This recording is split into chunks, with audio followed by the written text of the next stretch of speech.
A very good morning to all of you. I am Suraj Chawla, the CEO of Apex.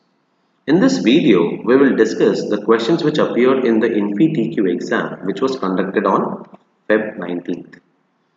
Now to have an overview, we had total 10 questions coming up from the aptitude area. Out of those 10, from the quantitative aptitude area, we had 8 questions, and from the logical reasoning area, we had 2 questions. Clear? Now, when it comes to the eight quantitative aptitude questions, the topics were completely coming up from arithmetic area, right? And which was very much on the expected lines. So we had a question on percentages, right? We also had a question on ages. We had a question on simple interest and compound interest as well. Clear? Then we had two questions on time and work. We had two questions from averages. Clear? And then we also had one question coming up from mixtures. Right? And all these questions, to be very honest, some of them were very easy and some of them were really concept oriented where it posed a lot of challenges for a student to clear the test. And the two questions on logical reasoning were coming up from circular arrangements and puzzles. So let's in this video, let us discuss the concepts along with the questions, and we'll also discuss how the examiner can also change the question. I'll also give an examiner's point of view to answer their questions in the coming exams, which are expected to be changed for sure.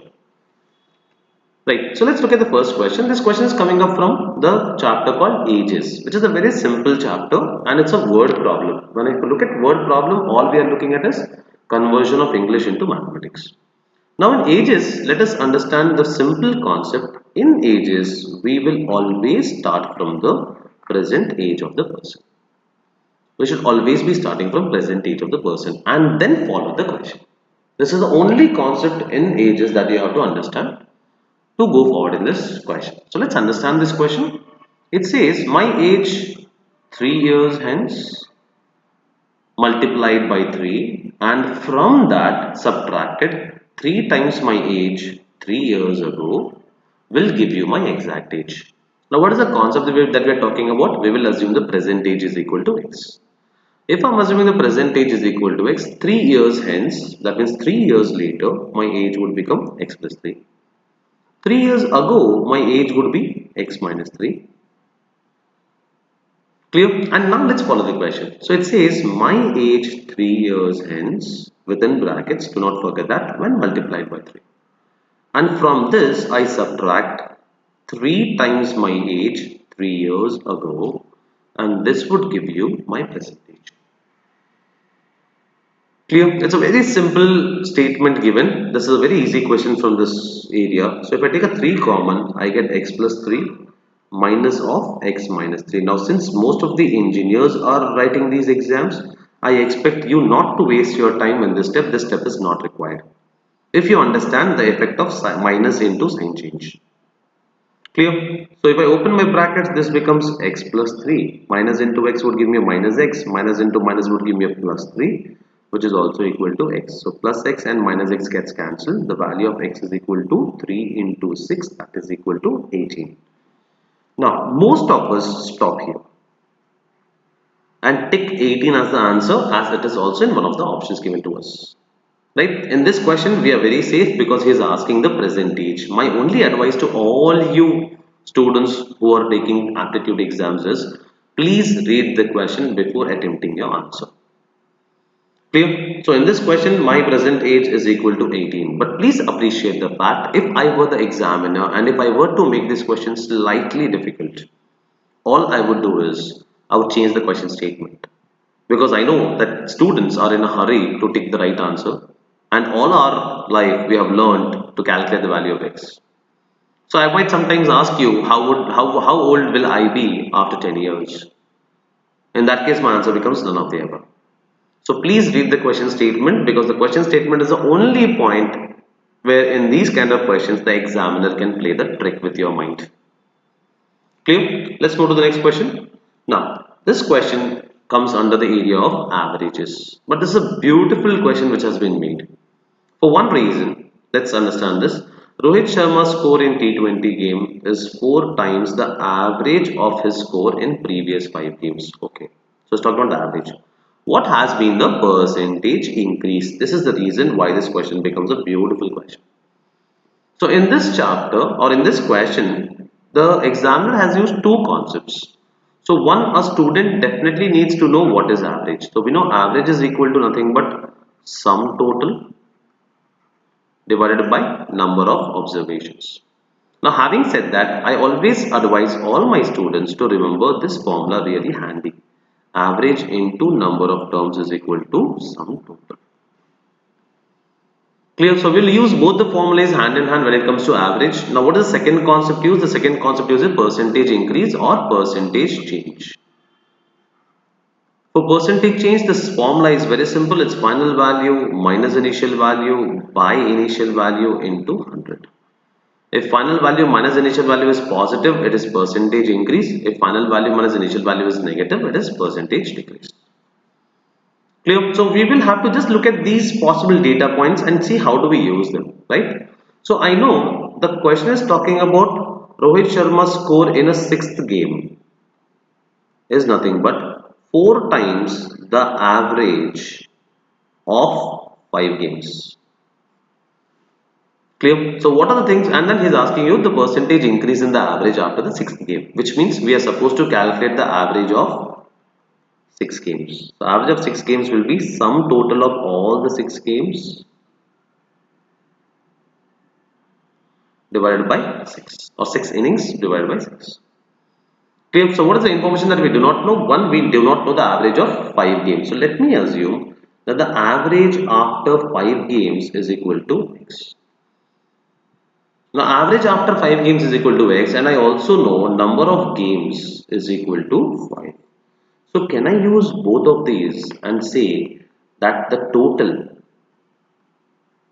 after 5 games is equal to 5x? Clear? This is an information that the student has to derive. Clear? Now what is the other thing given? I know that in the sixth game, the person scored a total of 4x. Clear? So let's just do our calculations here. So I know my average of all the 6 innings will be sum total of 5 innings, that is 5x, plus the sixth game, that is 4x divided by 6, which would eventually give me 1.5x.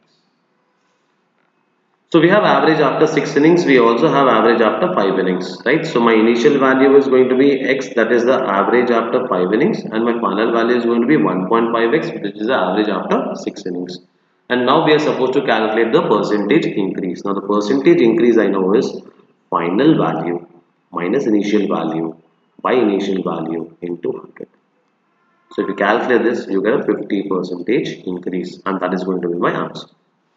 So very beautifully conceptually designed question using two different concepts, right? So from one question, an examiner is expecting you to understand two different questions. Clear, right? So let's move forward. Now this is one question which I would rate as really difficult in an exam like campus recruitment training. Or I would not say that's really difficult, I would say it's a really strong concept oriented question. Clear? Let's understand what would a student do here and what is the actual answer. So let us understand a student's point of view here. Okay. Now it says that Rahul Dravid has the average score of Rahul Dravid after a certain number of innings. I do not know. So let us assume the certain number of innings is X. That is equal to 43. So I know that my average is 43 and the number of innings so far is equal to X. Clear? Right? So which means my total after X innings will become 43. Now also given, clear? We are also given the in score that he has scored in the next 8 matches. Clear? So if I'm given the score in next 8 matches, I can quickly start calculating the total score. So if you add all these, clear, what would we get? So we have 39, 48, 69 and then 2. So we get a total of 344. So in next 8 matches, this person scored a total of 344. Clear? The person has scored 344. What is the new average after those 8 innings? So if a student is not focusing too much on the options, how would a student solve? So student would say 43x plus 344 by x plus h. Clear, right? And a student might always think that since it is in the form of x, and we might think that the answer is cannot be determined, but please understand this will be a completely wrong answer. For one reason, I have remaining 3 options also. The new average is higher, the new average is lower, or the new average is same. Now these options make this question really tricky altogether here, and it has actually trapped a lot of students in this exam. Clear? Now if you observe, he's not asking me the actual new average. These 3 options are just asking me to compare my new average, right? So if I observe 43x plus 344 by x plus 8. If you're a little careful, you can take a 43 common and you get x plus 8 only. 8 is a 24, 4 I carry 2, 8 for the 32 plus 2 is 34. That's divided by x plus 8. So this is the trickier part. So x plus 8 and x plus 8 gets cancelled. So therefore I am also having an average of 43 after the 8 innings as well. And that is where we might get trapped. Clear? So for this reason, the new average is always going to be the same. So what is one more concept that a student can learn? Right? All we can think of is if the existing average is 43. Clear? And the new average and the let's say additional part, just the additional part also the average is 43. When I'm combining both of them, I'll always get the average of 43 only. So when you add them and you get 344, if you want to compare with the previous average, if I'm comparing with the previous average, 344 by 8 is also equal to 43. Clear? Right. So I'll just take a small example here because it's a really concept oriented question. So suppose 3 friends had average of 10, right? So I know that 3 friends had the average of 10 chocolates. A fourth person of 10 chocolates, a fourth person comes with 10 chocolates. So what is my new average? My new average will be 30 plus 10 divided by 4, which is also equal to 10. Clear? This is what is happening in this case. Existing average is 43. A fourth person together, let us assume, is coming up with 43 only. So 43, 43, the average again becomes 43. Now suppose I give you 3 students have an average of 10 chocolates, right? And a fourth person comes up with 14 chocolates. Now since he's coming up with 14, so we know that this is going to be 30 plus 14 divided by 4. In this case, my average will be 11. Clear? So I can look at it as my existing average and my new average. But please understand, my final average is not 10 plus 14 by 2. Okay, you have to do the calculation. All I can say is my new average is higher. I cannot comment about my new average here. Clear? Similarly, I can go ahead with the same question. If 3 people have a total of 10 and a fourth person comes up with less than the average, that is 6. So in that case, my answer becomes 30 plus 6 by 4, that is equal to 9. So if somebody is coming with a new average of 6, right, that means he's bringing down the average. So if I use this concept, we can always answer this question by saying if the new average is higher or lower as compared to the previous average. But yes, if he's definitely asking me what is the value of new average, I cannot get the value of new average, guys. Clear? Let's move forward. So it's a really good question. Do not get trapped. For any doubts, you can always feel free to get in touch with us. Now, again, a beautiful area of time and work. This is called the concept of man days. Clear? In man days, your total work, the concept that we have to use is M1, D1, H1, R1 by W1 is equal to M2, D2, H2, R2 by W2, where M represents number of men, D represents number of days, H represents number of hours, R is the rate at which they are working, and W1 and W2 are nothing but the amount of work that they have. Clear? So this is the concept of mandate that the student definitely needs to know before attempting two questions on time and work. Clear? So 20 men were employed to do some work in a certain time. So I do not know how much time. Well, but when one third of the scheduled time was over, it was found that only one fourth of the total work was completed. Okay. How many more should now be employed to complete the work in three-fourths of the original scheduled time? So my reference point, if I take certain time is equal to x, my reference point becomes one third of the days, and he is asking me the work to be done after three-fourth number of days. Now I am a very strong advocate of the point that we should not be using fractions as much as possible in aptitude exam. So should I be assuming x or should I be assuming some other number? To avoid fractions here, instead of x, if I take a multiple of 3, my job becomes easy. To avoid fraction here, instead of x, if I take a multiple of 4, my job becomes easier. So the same value, x should be a multiple of 3 as well as x should be a multiple of 4. So let me assume x as 12x, or you can also assume 12 days. That won't affect you much. So the question is divided in two parts. After one third of the scheduled time, so one third of 12, that means after 4 days. How much of the total work was over? According to us, number of men is 20, number of days is 4, and I'm assuming that efficiency is 1. Clear? So I know that after 4 days, only 80 units of work is over. Clear? Now, according to the question, 80 units, so one fourth of the total work is equal to 80 units. If one fourth of total work is equal to 80 units, that means total work would be equal to 80 into 4, that is equal to 320. Clear? Out of which 80 units are over, so yet to be done is equal to 240 units. Yet to be completed. Now, how many more men should be employed? Now, let's apply. So, 240 is my total work. That is equal to how many more men? So, let me assume that x more men. So, 20 plus x men are now working. And they are working the same efficiency because there is no comment on the efficiency at three-fourths of the original scheduled time. Clear? So, three-fourths of 12 will be 9 days. Out of 9 days, 5 days are already over. So, 4 days are already over. So therefore the number of days left is equal to 5. Clear? Right? Total days as per the question is equal to 9.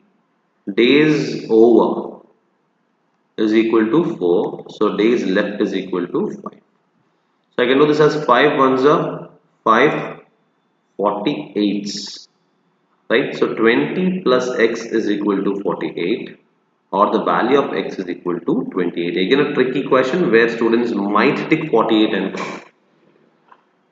please understand the important word in the question statement is how many more men should be employed, and I've taken the x as additional number of men required. Therefore the answer is not 48 whereas the answer is 28. Clear? So having known this concept, we just need to break our calculations and get our final answers to be done there. Clear? Let's move to the next one please. Now the ink in a pen will last for 12 pages where each page has 32 lines. Okay, so again similar to what we are seeing in the previous one. So number of pages, and I know that each page has these many lines. So one thing used is I am having a concept called pages, and then we have number of lines per page. Clear? And then how many pages with half the ink will last if there are 48 lines per page and there are now 20% less letters per line. So we are also given letters per line. Clear? Which can be in a way said as number of days, as number of men, number of days and number of hours per day. Clear? Or if you are still finding it difficult, if each line has 10 letters per line, and let's say there are 5 lines in each page, 5 lines per page, and let's say there are 10 pages. So these two together will give me 50 letters overall, and again into 10, so that means I'm writing a total of 500 letters. Clear? So this is the relationship that we are looking at. 10 lines per page into 5 lines, 10 letters per line, 5 lines per page. So in a page we have 50 letters. If in a page we have 50 letters, in 10 pages we have 500 letters. Clear? Now it says 20% less letters per line. So initially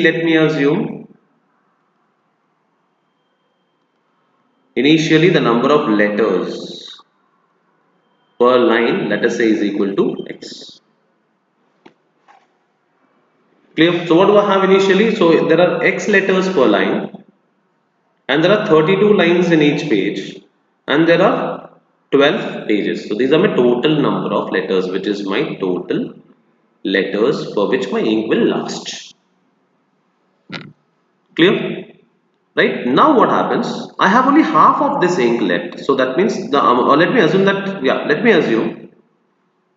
that to write each letter I am using only 1 mm of ink. Now if I have half of this ink, so I have to divide by 2. Clear? This is what I have with me now.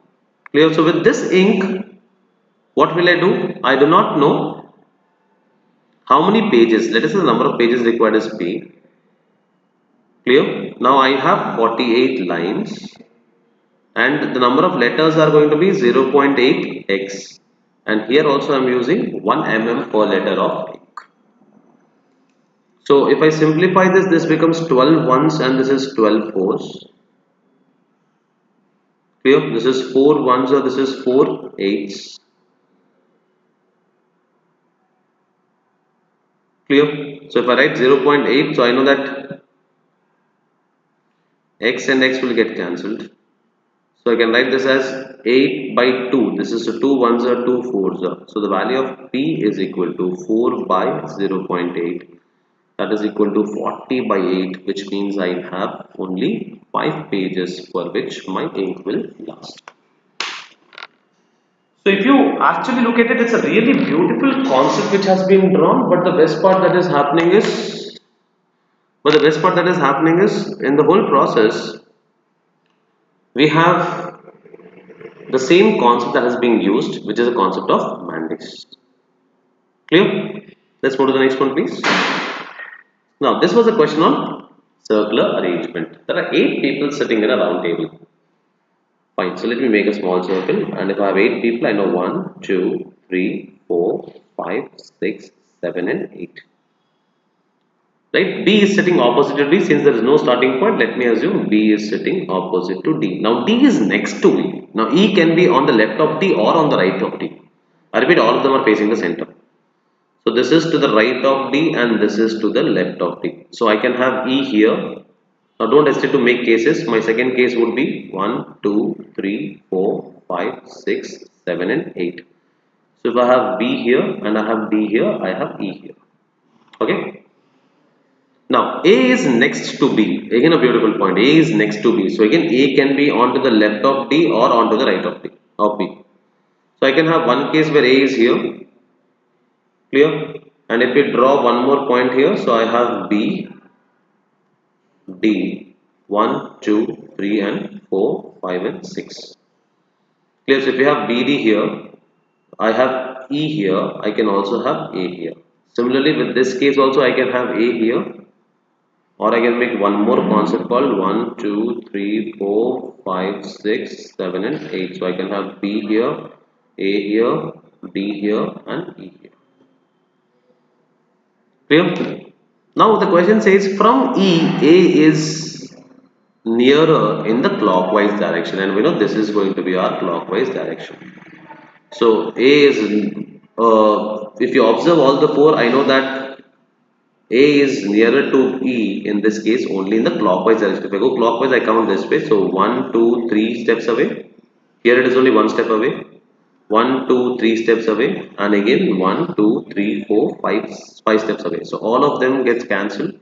Here only one case is this case, right? If C is to the left of F and not next to D.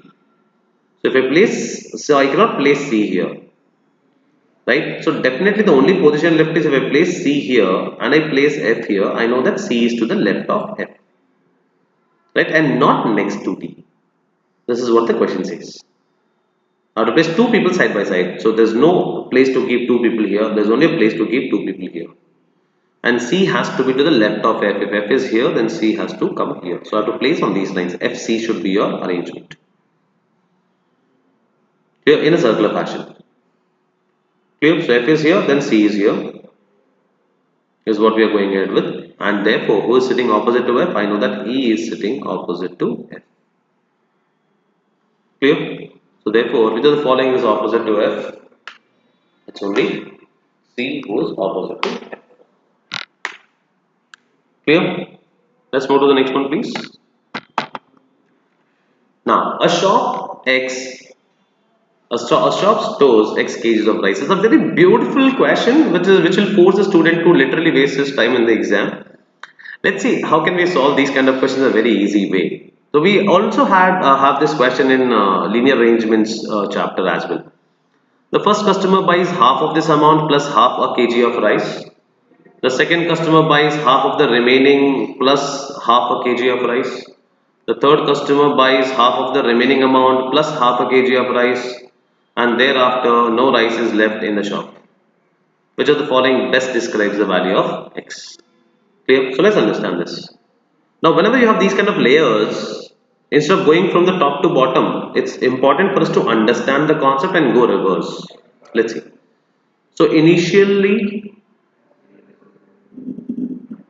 the person has A, clear? And then he buys. How much does he buy? He buys half of A plus half of the amount, half kg, right? So in short, he has bought half common A plus 1. How much is left? If you do the subtraction here, A minus of half of A plus 1, which will come down to 2A minus A, that is A minus 1 by 2. Clear?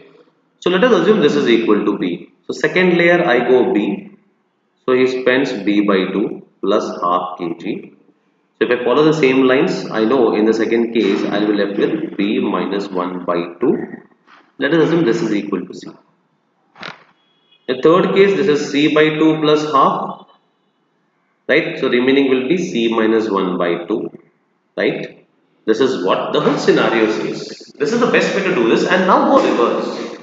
It says after all this, he is left with no rice. So can I say this is equal to 0? If this is equal to 0, we can do our calculation quickly. So C minus 1 is equal to 0, or we get C is equal to 1. So let me place C is equal to 1. Now what is C? C is equal to B minus 1 by 2. So instead of this, let us place C is equal to 1. So when I do my reverse calculation, what do I get? So B minus 1 by B minus 1 is equal to 2. Clear? So B is equal to 3. Go reverse. Now let us replace this is equal to 3. Clear? So 2 3 is 6, 6 minus 1 is equal to 7. So the value of A is equal to 7. So I repeat, I have B minus 1 by 2 is equal to 1. So from here we get B minus 1 is equal to 2, or B is equal to 3. If I replace 3, I have A minus 1 by 2 is equal to 3, or A minus 1 is equal to 6, or A is equal to 7. So which of the best describes the value of X, and the value of A is equal to X, right? So therefore 7 kgs will be your right answer. But if you go from the frontal end, starting assuming X, and you keep on taking your fractions, this will definitely take a lot of time, guys. So therefore, please ensure that whenever you have layers of questions like these, you are always assuming the values and going in the reverse order.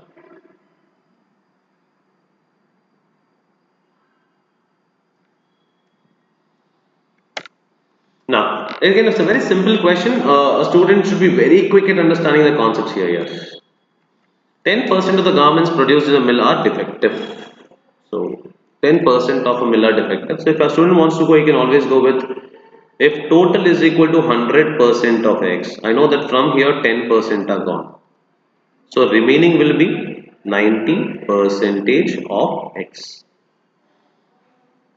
Clear? Now from this, he says 20% are taken out. So if you know the concept of multiplying factor, if 20% from this is taken out, then I know 80% of this will be remaining.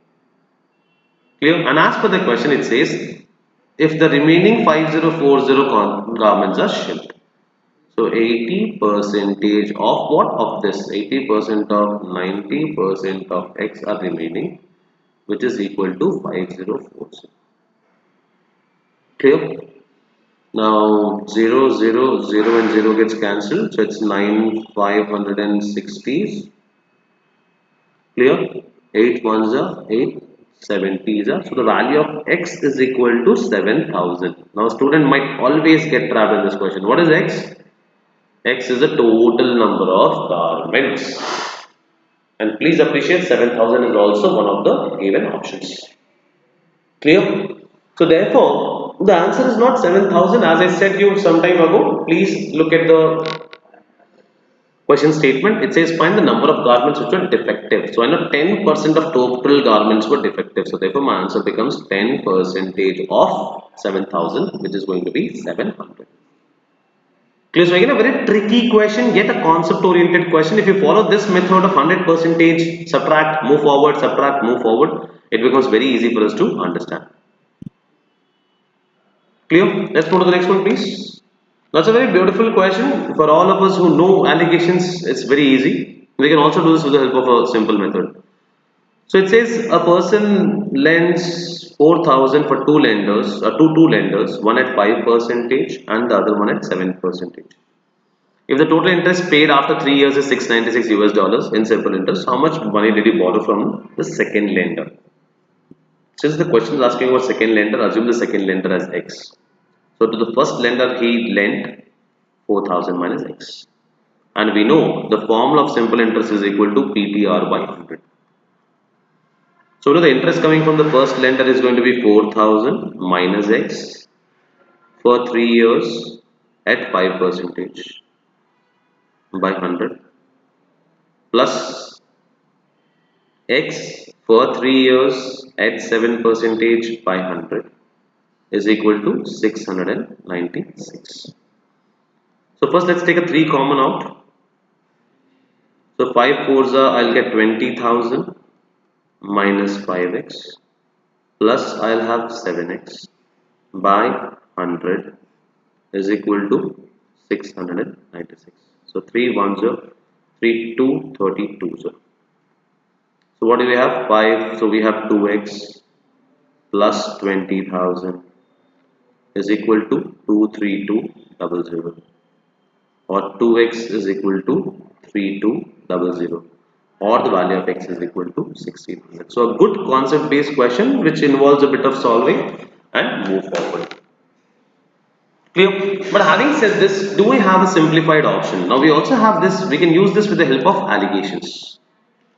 Now how do I apply simple interest in allegations? Right? I need to know that if I have R1 percentage, R2 percentage and overall percentage of interest, I can allegate them and that will give me the ratio of P1 is to P2. Clear? Now how do we get an overall interest rate? And percentage is always per annum, okay? So 696 is for 3 years and in simple interest, interest remains constant throughout the time period. So 696 by 3 which will give me 232 per year. Clear? Now 232 is what percentage of 4000? So 4 into 58, so that is equal to 5.8. Okay. So I know that I have lent 5% to one lender, 7% to the second lender, and my overall interest rate per annum is 7.8%. So this will be 7 minus 5.8, which is 1.2, and this will be 5.8 minus 5, that is 0.8. So if you look at it, this is going to be the ratio of 3 is to. So now what are we doing? So two parts is what I'm lending. So 7 percentage I am borrowing is 2 by 5 of 4,000. So 5 ones are 5 800 and this gives the answer as 1600. So if someone knows this concept really well, it becomes very easy for us to understand this chapter. Clear? Let's move to the next one, please. Yeah, so this is a beautiful question which was on puzzles. So this is the three perfume fragrances: sage, musk, and white lily. Okay, and three moisturizers: shea butter, vitamin E, and flower oil seed. It says each perfume must be mixed with one of the lotions only. Clear? So I have sage, I have musk, and I have white lily, and I know they should be mixed with one of them only. Okay. So we can use distributions concept here. So we have shea butter. So we can use this very ticks and cross concept. So we have shea butter, we have flower oil seed or seed oil, and we have vitamin E. So one of them only. So the mixture of sage must be in white box. Okay. So I have three boxes also. So let us have, we have white box, we have yellow box, clear, and we have pink box. So the sage must be in the white box only. Sage is already here. Musk is mixed with vitamin E. So if musk is mixed with vitamin E, the concept is no other will be mixed with vitamin E, and musk also will not be mixed with the other ones. Clear? And it cannot be filled in yellow. Now please understand, I already have sage here, right? So each combination will be in each box. Clear? So either we have sage or musk or white lily. So I know musk cannot be in yellow and sage is already in white. So I know that musk plus vitamin E will be in pink only. And we are also told that shea butter is in yellow box. If shea butter is in yellow box, which means shea butter cannot be mixed with sage. So if shea butter cannot be mixed with sage, which means sage will be mixed with flower seed oil. So sage is mixing with flower seed oil. Clear? So no, and I know that white lily is mixed with shea butter. So I have white lily here. So sage is mixed with flower seed oil, white lily is mixed with shea butter, and mixed is this musk is mixed with vitamin E, and this is how they are being placed. So what is he asking you? The question is asking you why white box consists of which of the following? So white box consists of flower seed oil. Clear. So these were the 10 questions, guys. To be very honest, yeah, they were really good, really tricky, and they expected you to know the concepts in depth. So if you need any help, we have our number mentioned in the website as well, or you can always feel free to get in touch with me. So let me okay. So you can always, guys. I'm Suraj Chavla, and you can always get in touch with me at this number if you need any help with respect to. We also have our recorded videos for all these chapters in depth. For any help, you can always get in touch with us, right? And we will be giving you the access of all the videos till which will help you to crack your Infy TQ exam. Thank you. All the best.